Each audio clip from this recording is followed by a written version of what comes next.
Hi, I'm Dr. Broussard with the Waggin Trained Veterinary Clinic, and in today's segment we're going to discuss diagnostic imaging in cats, and specifically what types of diagnostic imaging is available for use in cats. My assistant Cole and I put together a list of commonly asked questions that we're going to run through to hopefully give you a better understanding of diagnostic imaging in cats. Cole? Dr. Broussard, how does a veterinarian decide which cat diagnostic imaging tool to use for my cat? Well, let me start by answering this way. So what is diagnostic imaging and what types are out there? First off, diagnostic imaging, as the name somewhat implies, are images that are used to help us attain a diagnosis. It's as simple as that. So what do they entail? The most common are X-rays, radiographs if you will, ultrasound, and then some of the more advanced modalities would be things like MRI or CT scans. So how do you determine which one is the most applicable or the most useful in a situation? It varies tremendously on what that animal presents for. If you're looking at bones, then most of the time a simple X-ray is going to be, and I say a simple X-ray just meaning that they're very commonly available. They're readily available at almost any veterinary clinic. So if they present with something like that, yeah, probably fine with doing that. If you need to look at the internal structure of, say, the liver or the spleen or something like that, X-rays are probably not the best one for that. You're going to want something like an ultrasound that can actually see what the integrity of the internal components of that organ looks like. So that would be a case where maybe ultrasound might be more applicable. So rather than go through every device or every situation one by one, it really just depends on what the presenting complaints or signs are that'll dictate what type of imaging is best used. Which cat diagnostic imaging tool is most accurate? There again, it depends on what you're looking for. I hate to be vague, but it's true. That's a tough one to answer with just a black and white answer. They're all pretty good in their own route. I would tell you things like that. If you have a broken bone, don't ultrasound it.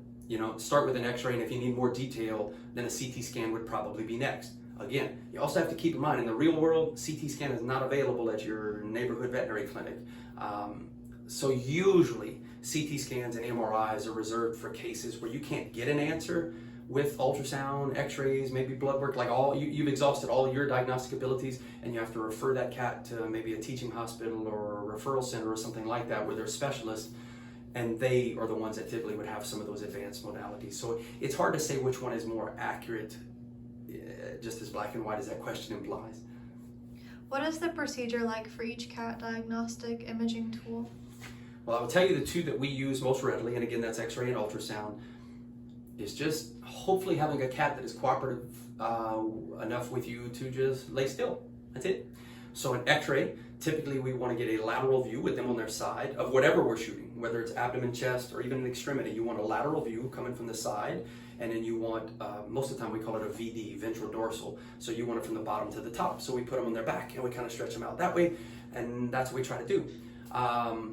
Some cats will do that quite readily. Some cats will not. So sometimes they do have to, they require a little bit of sedation to allow us to position them properly in good images. Obviously, we don't want to sedate animals if we don't have to, especially sick animals if we don't have to.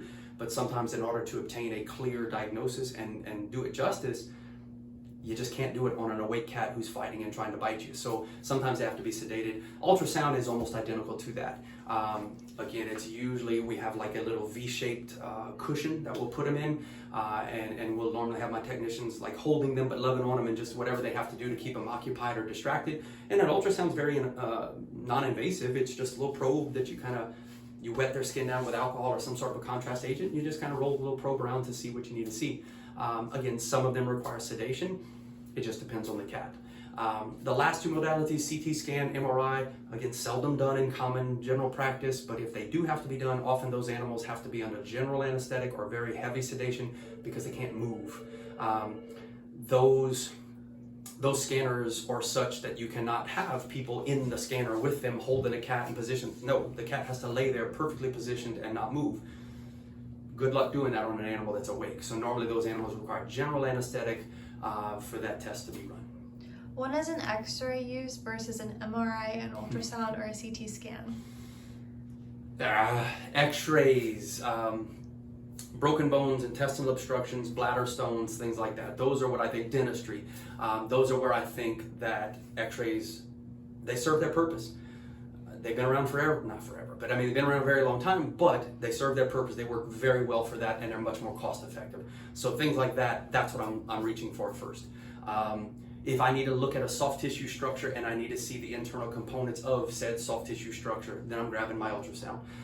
It allows you to look at the internal components of the bladder, the kidneys, the liver. I can see the vasculature and the blood flow and the drainage, everything from the liver. The heart, I can see the heart valves. I can actively see the heart contracting and watch the heart valves fluttering and closing and all of that with an ultrasound. So it's perfect for that kind of study.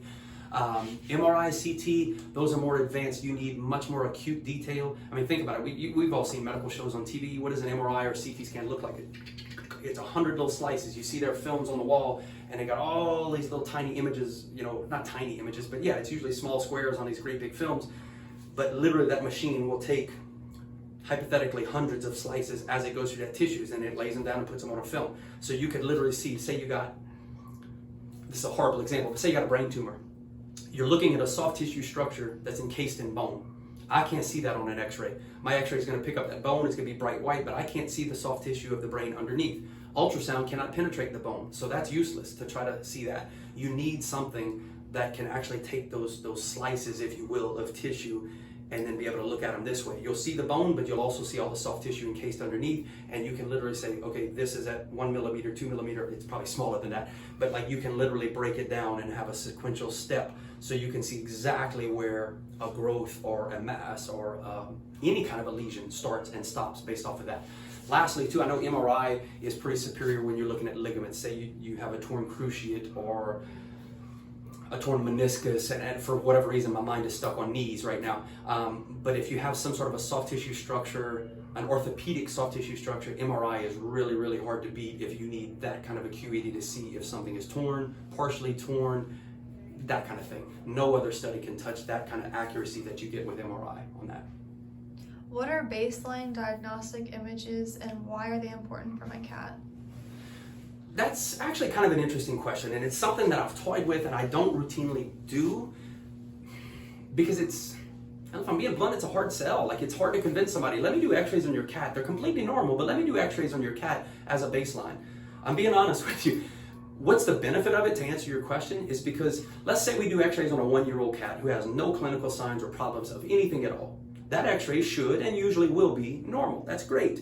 What does that provide me? That's the baseline that we're talking about. So let's say, fast forward 10 years, I don't know, and then now that same cat comes in and now he's sick or now he's behaving differently, whatever reason, we have to shoot x-rays again. Well, I can always go back and pull his films when he was 1 year old and compare to now he's 11 years old.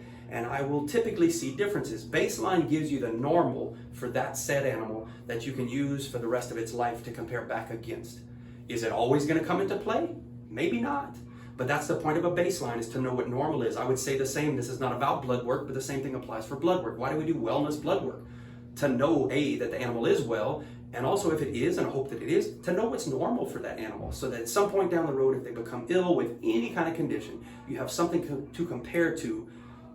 And it's literally comparing apples to apples. You know exactly. It's not just some cat, it's that cat from X amount of time ago. And that's the benefit of not wellness, but the baseline radiographs and things like that. I said at the beginning it was a hard sell because it's hard to convince people to do that and to spend $100, $200, whatever it is, for x-rays when they don't have a problem, but that would be the benefit of it. So, okay, hopefully that clears up a few questions that you may have had. I appreciate you guys tuning in. If you have any more questions about anything, you can reach out to us on Facebook, you can email us, or you can just call us or come by the old-fashioned way, and I'll try to answer whatever I can for you. Thanks for tuning in, and we'll talk to you soon. Bye-bye.